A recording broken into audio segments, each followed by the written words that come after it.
Hello my dear friends, स्वागत है आप सभी का आईएफएस के ऑनलाइन प्लेटफॉर्म पे। स्टूडेंट्स, आज हमारे साथ एक बहुत ही खास और स्पेशल गेस्ट जुड़े हैं जिनका नाम है संतोष पंडित, जिन्होंने आईआईटी जैम मैथ्स में इस बार एग्जाम क्वालिफाई की है। तो सबसे पहले बहुत बहुत कॉन्ग्रेचुलेशन संतोष। धन्यवाद सर। चलिए हमारे व्यूवर्स को बताइए, कैसा महसूस कर रहे हो आप? जैम का एग्जाम क्वालिफाई किया आपने, आपके पेरेंट्स का क्या रिएक्शन है? What's your feeling? बहुत अच्छा फील हो रहा है सर। और आपके पेरेंट्स का क्या रिएक्शन? पेरेंट्स भी खुश हैं सब।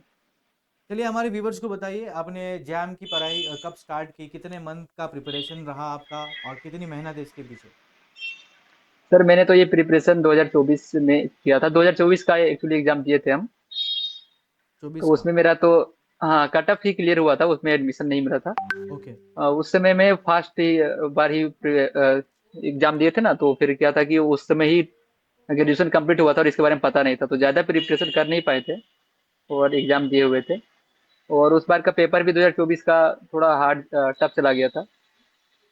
यस। फिर मैंने सोचा कि एक दोबारा एग्जाम देते हैं।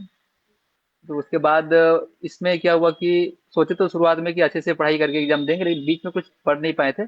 बाद में लास्ट में 4-5 महीना पढ़े थे, कुछ 2-3 घंटा टाइम दे पा रहे थे। ओके। यहाँ पे हम क्या है, इधर कोचिंग चलाते हैं। तो अच्छा।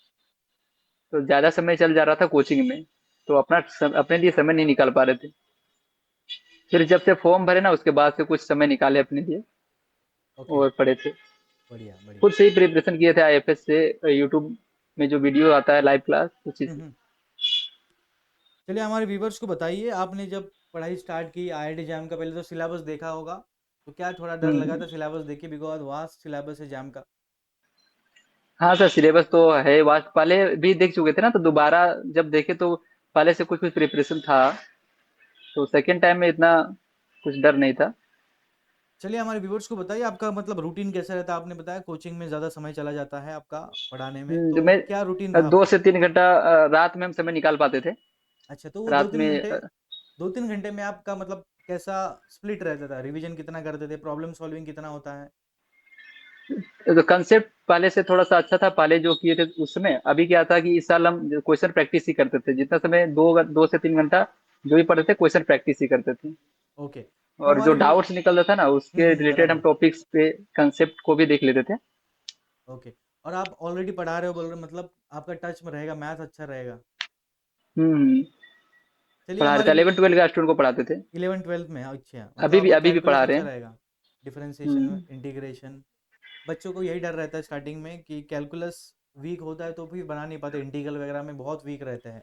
तो आप पढ़ा रहे हैं, मतलब अब डेफिनेटली अच्छा रहेगा कैलकुलस। हमारे व्यूवर्स को बताइए, आप इतनी सारी चीज़ें पढ़ रहे हो, मैथ्स पढ़ा भी रहे हो और मैथ्स पढ़ भी रहे हो, और पूरा 24 घंटे में लेट मतलब 17 से 18 घंटा मैथ्स ही दिमाग में चल रहा होगा, तो कुछ सेचुरेशन आता होगा, फ्रस्ट्रेशन आता होगा, तो कैसे आप उसको हैंडल करते रहे? बताइए ज़रा हमारे व्यूवर्स को। एक्चुअली मैथ सॉल्व करने में मजा आता है सर, तो ऐसा कोई यस। डिप्रेशन तो आता नहीं है, मजा आता है क्वेश्चन सॉल्व करने में।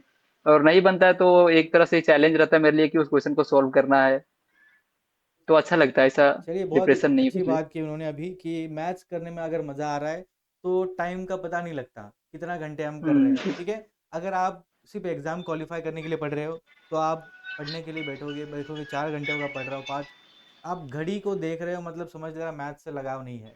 तो जब आप घड़ी जी भूल सर जाओगे बिल्कुल। तभी मैथ्स समझना कि आपको अच्छा लग रहा है, मैथ्स आपके खून में दौड़ रहा है। चलिए मेरा नेक्स्ट सवाल आपके लिए, सोर्स ऑफ मोटिवेशन क्या रहा है? आपका सोर्स ऑफ मोटिवेशन, आपको जो इंस्पायर करता है मैथ्स करने के लिए, तो ऐसा कुछ रहा है? तो शुरुआत में जब हम साइंस लिए थे ना, वो 10 क्लास के बाद से ही, तो उस समय से ही अच्छा लगता था मैथ। और 10 क्लास में मेरा 100 आउट ऑफ 100 था मैथ में। ओके। तो बहुत अच्छा लगता था मैथ सॉल्व करने में, तो सोचे मैथ में ही अपना आगे करियर बनाएंगे। तो उसके लिए बेस्ट तो आईआईटी ही रहता है। हम्म। तो इसीलिए आईआईटी का एग्जाम का प्रिपरेशन पहले तो पता नहीं था सर। बीएससी जब कर रहे थे ना, लोकल कॉलेज से कर रहे थे, तो भी हम्म। पता नहीं था कि आगे जाकर के आईआईटी जैसे संस्थान में भी एडमिशन मिल सकता है। तो बाद में जब लास्ट ईयर रहा तब पता चला। ओके। चलो देखो, संतोष ने सोचा कि मैथ्स अगर मैथ्स से इतना लगाव है, मैथ्स से इतना प्यार है, तो क्यों ना अच्छे इंस्टीट्यूट से मैथ्स किया जाए, और इसी इंटेंशन से उन्होंने आईआईटी जैम की भी तैयारी की। तो चलिए हमारे व्यूवर्स को बताइए, ऐसा कोई सब्जेक्ट आपका रहा है जो आपका बहुत फेवरेट है? ऐसा कोई टॉपिक जिससे आपको बहुत लगाव है? ग्रुप थ्योरी सबसे अच्छा लगता है मैथ में। अच्छा। और उसके सेकंड में देखें तो कैलकुलस अच्छा लगता है। कैलकुलस। तो देखो संतोष ने बताया अभी ग्रुप थ्योरी और कैलकुलस उनका फेवरेट है। संतोष हमें बताइए, हमारे व्यूवर्स को बताइए, ऐसा कोई सब्जेक्ट रहा है आपके प्रिपरेशन के दौरान जो आपको बहुत चैलेंजिंग लगा, थोड़ा डिफिकल्ट लगा, ऐसा कोई टॉपिक रहा है? हाँ, रियल एनालिसिस थोड़ा सा हार्ड लगता है, वो कैलकुलस उसमें से हटा दे तो, जैसे कि अच्छा। सीक्वेंस सीरीज थोड़ा सा अच्छा से पकड़ नहीं बना था मेरा, तो अच्छा उसमें थोड़ा मतलब टाइम लगा। रियल माइनस कैलकुलस आपका फेवरेट है, ठीक है। मेरा नेक्स्ट सवाल आपके लिए, आपका जो ठीक है, जैम तो आपने क्वालिफाई कर लिया, व्हाट नेक्स्ट, आपके फ्यूचर प्लान क्या क्या है, बताइए ज़रा हमारे व्यूवर्स को।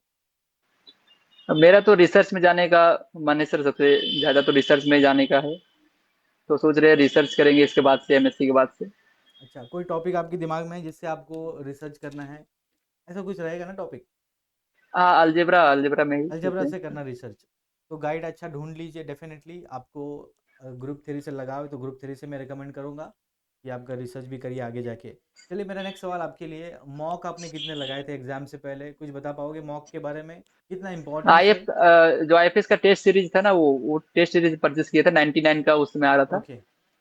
और वही वाला सारा लगाए थे, और अलग से जो पीवाईक्यू है वो सॉल्व किए हुए थे।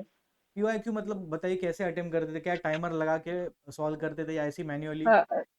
मैनुअली सोल्व करते थे, टाइमर लगा के नहीं सोल्व करते थे, और ये हमें लगता है कि टाइमर लगानी चाहिए था, क्योंकि टाइमर से एग्जैक्ट हाँ। टाइम को पता चलता है, और वो हम मिस किए थे। क्या मॉक टेस्ट का सच में बेनिफिट हुआ कि नहीं देने से, कितना बिल्कुल इंपॉर्टेंस सर, है? मॉक टेस्ट, हाँ, बहुत बहुत ज्यादा ही इम्पोर्टेंस है वो उसका। तो हमारे व्यूवर्स मॉक को, टेस्ट बहुत जरूरी है। यस यस, तो हमारे व्यूवर्स को बताइए, मॉक आपने लगाए उसके साथ पीवाईक्यूज भी किए होंगे, तो कितने साल के पीवाईक्यू लगाए थे और क्या आपका टारगेट रहा, कितने पीवाईक्यू बनाने चाहिए?